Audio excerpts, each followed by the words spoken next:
네, 여러분 반갑습니다. 빠직입니다. 자, 오늘도 어김없이 전기기기 5편으로 들어가 보도록 하겠습니다. 자, 시작하기 앞서서 전기기기 말고 전기자기약을 제가 1편부터 5편까지 제 채널 재생 목록에 업로드를 해놨어요. 전기자기약이 필요하신 분들은 그거 영상 참고해 주시면 대단히 감사하겠습니다. 자, 그리고 제 채널을 구독하고 계시면 제가 영상을 업로드할 때마다 바로바로 영상을 받아보실 수 있으니까요. 구독 한번 해보시는 건 어떨까요? 자, 그러면 진짜 들어가 볼게요, 여러분. 자, 41번 핵심 내용으로 넘어가도록 하겠습니다. 41번 핵심 내용인데, 동기기의 권선법에서 파형을 좋게 하는 게 뭐냐라고 물어봤어요. 간단해요, 여러분. 요렇게 가시는 거예요. 자, 일단 요 밑에 거는 잠깐 보지 마시고 단절권과 분포권을 채용하면은 동기기에서 파형을 좋게 할 수 있습니다. 자, 일단 단절권과 분포권이라는 건 알겠어요. 집중권 대신 분포권을 쓰는 거고요. 전절권 대신에 단절권을 쓰게 되는 겁니다. 여러분, 요렇게 일단 채용하는 것까지는 알겠는데, 요거는 뭐냐? 요것들에 대한 특징이에요. 장점인데 파형을 개선해요. 다른 말로 고조파를 개선하는 겁니다. 자, 그리고 단절권은 동량이 감소한대요. 왜냐면은 단절권은 뭔가 짧은 느낌이 있어요. 그래서 어떤 투입되는 물질, 그런 뭐 굴이라든지 그런 권수를 감는 물질 있잖아요. 그게 감소하기 때문에 경제적으로 아주 좋습니다. 그래서 요게 단절권의 장점이 되는 거고요. 그리고 분포권은 파형 개선하는 거 마찬가지로 해요. 그리고 인덕턴스 L이 감소한대요. 그리고 열발산이 굉장히 좋아요. 왜냐면 분포하고 있으니까 열발산 좋을 것 같잖아요. 요렇게 가시면 이제 장점 챙길 수 있는 거고, 중요한 건 단점이죠. 유기 기전력이 감소한다는 단점을 갖고 있어요. 그럼에도 요걸 채용하는 것은 요것의 단점보단 요런 이점이 더 좋기 때문에 요런 녀석들을 채용한다. 자, 그러니까 파형 좋게 하는 거 나오면 바로 단절권, 바로 분포권으로 가주시면 되는 거예요. 자, 요거는 이제 요 정도로만 알아보고 42번 핵심 내용으로 넘어가도록 하겠습니다. 자, 여러분 42번 직류 전동기에서 전압 제어와 계좌 제어를 물어보는 경우가 있어요. 자, 요거는 뭐냐면 요렇게 가시는 거예요. 전압 제어는 정토크 제어라고 쓸 수가 있고, 계좌 제어는 정출력 제어라고 우리가 다른 말로 바꿔서 말할 수 있는 겁니다. 자, 요거 굉장히 자주 나오는 거니까 여러분들이 암기를 하고 계시면 굉장히 도움이 많이 될 거예요. 자, 그러면 43번 핵심 내용으로 넘어가도록 하겠습니다. 자, 여러분 43번 핵심 내용입니다. 브러쉬 위치 이동으로 회전 방향을 역회전시키는 단상 유도 전동기가 뭐냐? 라고 물어봤을 때 우리는 바로 이런 식으로 대답을 할 수 있어야 돼요. 반발 기동형 전동기는 브러쉬를 위치 이동해서 회전 방향을 역회전시키는 특징이 있어요.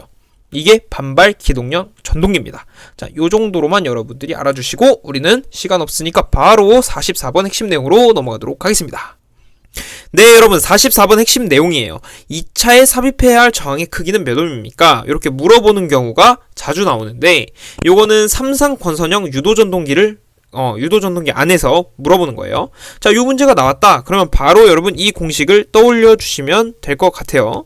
S분의 1-S 곱하기 R2인데, 자, 요거는 당연히 슬립이 되겠고, 슬립이고, 요거는 2차 저항인데 2차에서 1상의 저항을 의미하는 거예요. 자, 요거는 저항. 자, 그래서 이걸 계산을 해보면 문제에서는 어차피 요 S값과 R2 값을 주기 때문에 걱정하지 마세요. 자, 제가 임의로 한번 값을 넣어볼게요. 슬립이 4%라고 한번 해봅시다. 4%면 여기에 0.04를 적어주시는 거예요. 그리고 1-0.04 해주면 되겠죠. 저항은 뭘로 해볼까요? 저항은 0.3으로 한번 해봅시다. 이렇게 하면 답이 뭐가 나오냐? 7.2ohm이 나오게 될 거예요. 자, 요거를 이제 삽입하면은 이제 요 문제에 대한 어떤 해결책이 되는 거겠죠. 자, 요런 식으로 여러분 가주시면 되고, 요것만 여러분들이 가져가 주시고 문제에서 주는 슬립의 값 그리고 저항의 값을 대입만 해주시면 이 문제는 끝이 나게 됩니다. 자, 그러면 바로 45번 핵심 문제로 넘어가도록 하겠습니다. 네, 여러분 45번 핵심 내용입니다. 직류 발전기에서 회전수를 4배 증가시켰대요. 자, 그때 기전력을 변화 전의 값으로 유지하고 싶대요. 자, 그러면 이때 여자를 몇 배 해주면 되냐, 요걸 물어보는 건데, 자, 간단해요, 여러분. 이거는 진짜 간단한 문제인데, 요것도 은근히 제가 기출문제에서 봤기 때문에 갖고 왔습니다. 자, 회전수 n 요 써주시고, 그리고 기전력을 2라고 써주시고, 여자 이렇게 파이 써주시면은 되는 건데, 공식이 이런 게 있어요. 2는 k 파이 n 이런 거 있잖아요. 자, 근데 회전수를 4배 증가시켰대요. 자, 그럼 4배 증가시켜 봅시다. 자, k 써주고 파이 써주고 4배 곱하기 n을 해주면 되겠죠. 자, 근데 변화 전의 값으로 유지하고 싶대요. 그러면 여자를 몇 배를 해야 원래 2가 나올까요? 원래 2가 나올까요? 자, 요건 간단하죠. 자, 요렇게 되면 여기에 4분의 1을 곱해주면 되는 거예요. 자, 요걸 써보면 k 곱하기 4분의 1 파이 곱하기 4n 하면은 결국에는 2가 나오게 되는 거겠죠. 왜냐면 요거 사라지니까 k 파이 n만 남고 2가 도출이 되고 결국엔 이 식과 똑같아지게 되는 거니까요. 자, 요 문제 요거 말이 조금 이제 이렇게 길게 늘어나서 그렇지 실상은 별거 없습니다, 여러분. 그냥 4를 곱하면은 여자를 4분의 1배 해주면 2가 된다. 요런 느낌으로 가주시면 되겠습니다. 자, 그러면 바로 다음 문제로 넘어가도록 하겠습니다. 네, 여러분 46번 핵심 내용입니다. 유도전동기에서 안정운전을 하기 위한 조건이 뭐냐 이렇게 물어보고, 요 TM은 전동기 토크, TL은 부하 토크, N은 회전수 요렇게 주는 문제가 있어요. 이거는 기사시험에서 나온 건데, 자, 요런 식으로 여러분들이 이 식을 암기를 해주시면 되겠습니다. 자, 여기서 이거 제가 이제 신출이 나오지 않는 이상은 이 문제가 변형될 일은 없을 것 같아요. 자, 이거 어떻게 외우냐? 여기 TL, 그러니까 부하 토크 쪽에 여기 이렇게 돼 있잖아요. 근데 요 기호를 보면 뭔가 방향이 지금 비슷한 그림이 그려지죠? 네, 요런 느낌으로 한번 외워보자고요. 자, 요렇게 가는 겁니다, 여러분. 여기 L 쪽에, 그러니까 요쪽으로 벌려진 쪽에 이쪽으로 벌려진 수식을 찾으면은 이거 쉽게 외울 수 있겠죠. 자, 간혹 가다가 뭐 이제 여기 제곱이 붙을 수도 있는데 요 제곱 붙으면 답이 되지 않습니다. 무조건 일단은 기출문제 상에서는 요 문제 그대로 나올 가능성이 크니까요.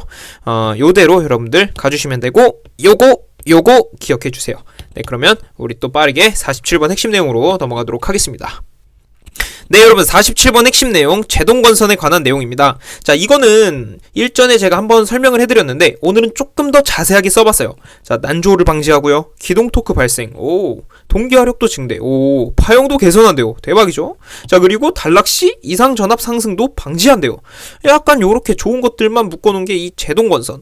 요 5가지 특징만 알고 있다면 문제 푸는데 크게 지장은 없을 거라는 생각이 드네요. 자, 제동건선 중요하니까 여러분 이 특징 꼭 가져가시면 대단히 감사하겠습니다. 자, 그러면 또 48번 핵심 내용으로 넘어가도록 하겠습니다. 네, 여러분 48번 핵심 내용 게르게스 현상이에요. 게르게스 현상이 생기는 슬립의 값을 알려주세요. 요런 문제가 나올 수도 있어요. 자, 요거는 어떻게 가냐? 요렇게 가는 거예요. 대략 0.5라는 범위 안에서 게르게스 현상이 발생을 합니다. 자, 요게 이제 슬립이 되는 거예요. 슬립 S가 되는 거고, 여러분 게르게스 현상이 뭔지 아는 것도 저는 중요하다고 생각합니다. 자, 게르게스 현상이 뭐냐면 이런 느낌으로 가주시면 돼요. 어떤 회전자가 회전을 할 때 정격 속도라는 게 있잖아요. 일정한 이제 속도의 값을 갖는 정격 속도가 있는데, 정격 속도의 50%에서 더 이상 가속되지 않는 현상이에요. 그러니까 정격의 50%, 정격이 50%에서 더 이상 가속이 안 돼. 요게 게르게스 현상이라고 할 수 있는 겁니다. 자, 예를 들어 뭐 자동차로 비유를 해보면 100km 이런 식으로 가는 자동차가 있다고 해요. 근데 게르게스 현상이 딱 나타났다. 그러면 정격이 50%니까 얘는 50km/h까지밖에 시속 낼 수밖에 없어요. 요렇게 제가 비유를 통해서 여러분들께 설명을 해드렸습니다. 자, 게르게스는 다시 한번 말씀해드리면 정격 속도에서 50%의 속도로 더 이상 가속되지 않는 현상을 게르게스 현상이라고 우리는 알고 가면 괜찮을 것 같아요. 그리고 이 현상이 생기는 슬립의 범주는 대략 0.5다. 요렇게 가주시면 아주 깔끔할 것 같아요. 자, 그러면 시간 없으니까 우리 또 49번 핵심 내용으로 넘어가도록 하겠습니다. 네, 49번 핵심 내용인데 변압기 온도 상승 시험법이에요. 딱 변압기 온도 상승 듣는 순간 여러분은 바로 요거를 떠올리시면 괜찮을 것 같습니다. 이 중에서도 특히 반환부하법을 먼저 암기를 해주세요. 실부하법은 그렇게 많이 나오진 않고 요 반환부하법이 자주 나오는 것 같아요. 자, 요거 변압기 온도 상승은 요렇게 가져가 주시면 대단히 감사하겠습니다. 자, 그러면 또 마지막 50번째 핵심 내용으로 넘어가도록 하겠습니다. 이 내용은 개념 문제라기보다는 계산 문제예요. 사실 제가 이런 핵심 개념 시리즈 말고 계산 문제만 따로 모아서 여러분들께 소개해드리는 그런 시리즈도 만들고 싶은데 오늘은 그거에 대한 맛보기로 여러분들께서 생각해 주시면 될 것 같습니다. 자, 그러면 한번 풀어볼게요. 자, 문제를 한번 분석해 봅시다. 자, 200V, 10kW, 6국, 50Hz에 3상 유도 전동기가 있대요. 오케이. 요런 게 있구나. 요 정도로 생각을 해주세요. 자, 그리고 그 유도 전동기가 일단 960rpm으로 회전을 하고 있대요. 자, N으로 써주시면 되겠죠. 그리고 2차 주파수를 물어봅니다. 자, 그러면 여기서 2차 주파수에 대한 공식을 써보면 F2는 슬립에다가 F1을 곱하면 되는 공식이 있어요. 요거를 활용하는 거예요, 결국에는. 그러면 지금 F1은 여기 주어졌잖아요. 이거를 그냥 여기다가 넣으시면 되는 겁니다. 예. 근데 우리는 슬립을 몰라요. 그러면 또 슬립에 대한 공식을 가져오면 돼요. 슬립에 대한 공식을 때려박아서 여기만 구하면은 이 값 구할 수 있잖아요. 여기서 원하는 거니까. 자, 그럼 한번 가져와 볼게요. 자, 요런 게 있죠. S는 동기속도 분해 동기속도 빼기 이제 유도전동기 회전수 이렇게 있는 건데 그러면 지금 960이라고 여기 주어졌어요. 여기 넣으면 돼요. 그러면 우리는 요것만 처리하면 되겠네요. 아, 좋아요. 동기속도 구하는 공식. 이거 국민 공식이잖아요, 여러분. 다 알고 있는 거. 자, NS는 P분의 120 곱하기 F. 이렇게 가는 거. 여러분 느낌 오잖아요. 그죠? 자, 그럼 여기서 극수가 여기 있네. 오, 좋아요. 주파수 이거 쓰면 되겠네요. 여기는 F1이 와야 되겠죠? 자, 그러면 P는 6분의 120 곱하기 주파수가 50이죠. 요거를 계산하게 되면 몇이 나오겠냐면 이거 없어지고 20 되고 0, 0, 10 요렇게 우리는 구할 수가 있는 거예요. 자, 그래서 NS가 1000 RPM이라고 우리는 구했습니다. 자, 그럼 이걸 어떻게 하면 될까요? 요 NS의 값을 집어넣으면 되겠죠. 이게 결국에는 이 값이니까. 그쵸? 자, 그러면 식을 다시 깔끔하게 써보도록 하겠습니다. 그러면 S는 1000 분의 1000 빼기 960 요거를 하게 되면 어떻게 되냐면 0.04라는 값이 나와요. 슬립이 0.04구나. 그럼 이 슬립의 값을 여기에 대입해주면 끝. 이렇게 되는 거죠.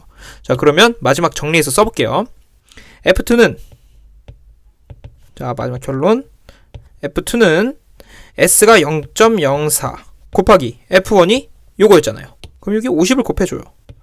요렇게 하게 되면은 2Hz가 나오게 되는 겁니다. 자, 요렇게 해서 우리가 이제 요거까지 구해봤어요. 요걸로 시작해서 F1을 알았고 S의 값을 구하기 위해서 요 공식을 갖고 왔고 여기서 N은 알지만 NS를 모르기 때문에 이 공식을 갖고 왔고 이 값을 구해서 대입했더니 S 값을 구할 수 있었고 이 S를 다시 여기에 대입하니까 이 값을 얻을 수 있었던 겁니다. 결국엔 2Hz가 되는 거예요. 제가 뭐 이렇게 장황하게 했는데 결국엔 여러분들께서 혼자 이렇게 노트에 필기하시면서 하면은 금방 풀려요, 이거. 네, 요거 한 번만 해보면 여러분들 금방 또 습득하시니까 저 믿고 한두 번만 여러분 스스로 한번 해보세요. 그러면 전혀 문제가 없을 겁니다. 자, 오늘도 이렇게 50번째 핵심 내용으로 전기기기 5편을 마무리했습니다. 공부하시느라 진짜 고생 많으셨고요. 무엇보다 부족한 저랑 이렇게 공부를 해주셔서 진짜 감사드려요, 여러분. 제가 영상 업로드를 이제 쭉쭉쭉 하려고 하는데 다른 여러가지 일들이 겹치다 보니까 순조롭게 진행은 못하고 있는 것 같아요. 그럼에도 불구하고 최대한 열심히 해서 여러분들이 공부하는 데 있어서 조금이라도 보탬이 되도록 하겠습니다. 자, 오늘 진짜 고생 많으셨고요. 저는 다음 시간인 6편으로 찾아오도록 하겠습니다. 수고 많으셨습니다.